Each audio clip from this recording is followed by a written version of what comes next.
Assalamualaikum warahmatullahi wabarakatuh. Halo semuanya, perkenalkan nama saya Rizky Amalia. Saya dari SMA Negeri 71 Jakarta dari kelas 10H absen 11. Kali ini saya akan menjelaskan materi tentang teks anekdot. Apa sih teks anekdot itu? Berdasarkan Kamus Besar Bahasa Indonesia, teks anekdot adalah cerita singkat yang menarik karena lucu dan menghibur. Jadi, teks anekdot bukan hanya sekedar menghibur saja ya, tetapi juga berdasarkan kejadian nyata. Kadang teks anekdot juga dibuat secara spesifik dan berdasarkan pengalaman pribadi.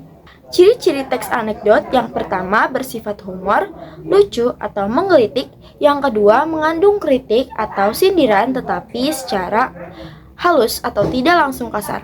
Yang ketiga umumnya menceritakan orang penting, tokoh masyarakat, atau fenomena sosial. Yang keempat cerita pendek dan singkat. Dan yang terakhir ada tujuan tertentu seperti kritik, hiburan, atau renungan. Selanjutnya ada struktur teks anekdot. Yang pertama ada abstrak, yaitu gambaran singkat tentang isi awal dari cerita. Yang kedua ada orientasi, yaitu pengenalan latar, tokoh, waktu, atau situasi awal. Dan yang ketiga ada krisis atau komplikasi, yaitu muncul masalah, konflik, atau kejadian lucu atau aneh. Yang keempat ada reaksi, yaitu bagaimana tokoh merespon krisis tersebut. Yang terakhir ada koda, yaitu penutup atau kesimpulan dengan pesan, kritik, atau refleksi. Selanjutnya ada kaidah kebahasaan. Yang pertama, menggunakan kalimat masa lalu atau keterangan waktu lampau seperti waktu itu atau dulu.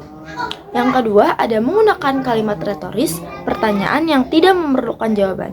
Yang ketiga ada menggunakan konjungsi waktu atau penghubung seperti kemudian, lalu, setelah itu. Yang keempat ada verba atau kata kerja aksi seperti berjalan, membaca, dan berbicara. Yang kelima ada kalimat perintah atau kalimat seru, dapat digunakan agar terasa lebih kuat atau menggelitik. Dan yang terakhir ada kalimat langsung atau dialog, sering dipakai agar karakter tampak hidup dalam cerita. Selanjutnya adalah tujuan dan fungsi teks anekdot. Yang pertama adalah untuk menghibur pembaca lewat kelucuan dan gaya bercerita yang ringan. Yang kedua, menyampaikan kritik atau sindiran halus terhadap kondisi masyarakat atau tokoh tertentu. Yang ketiga, mengajak pembaca berpikir atau refleksi terhadap realitas sosial. Dan yang terakhir, menyampaikan pesan moral atau nilai melalui cerita yang ringan. Nah, di sini aku ada contoh teks anekdot yang berjudul Beo Nakal.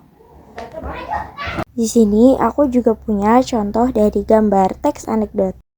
Sekian video dari saya, semoga materi yang saya sampaikan bermanfaat. Wassalamualaikum warahmatullahi wabarakatuh.